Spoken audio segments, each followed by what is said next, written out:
Ben bal arısı gibiydim senden önce. Bak berberlere döndüm seni görünce. Yana yana kül olsam her markii ugu horeysay iskuulka markaan ahay fasalka afaraad camalan aan haysta jiray meelaha oo taabuurka ilmaheedka markaan waa soo kori jiray anaashiida badanaa ah haysta jiray.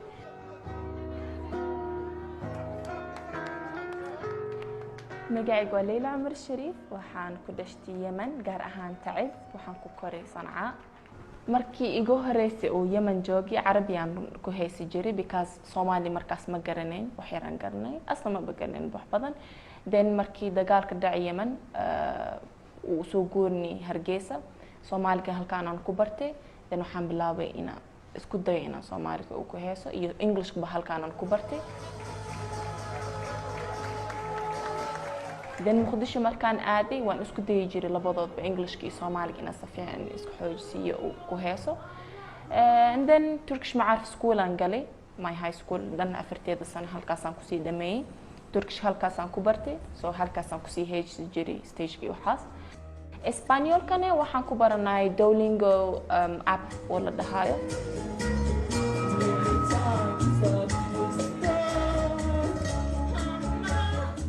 waan heesaa aniga laakiin as a hobby ahaan aan u heesaa yani shaqo ahaan ma ku dhigsado like hobby ahaan aan ku dhigsada because hadda waxaan dhigtaa university oo ku taalo Turkiya Atatürk University allaha saxaafada qeyb saxaafada radio and television so waxaan rabaa inaan presenter noqdo waxa uu u rabanay inaan barto more than 5 languages waxa weeyaan waxaan rabaa inaan noqdo presenter u baahnaanin inaan qof tarjumaan dhexdeena وجوكنادو أنيجي يخفق ريبورتاج كأسمينه قف والبو لغة ربوا بركرة لأن التكنولوجيا ده هذا وحول بوافض الدسي مش هذا وريجا قاعد جوكتي تو بركرتها حدي بجع شين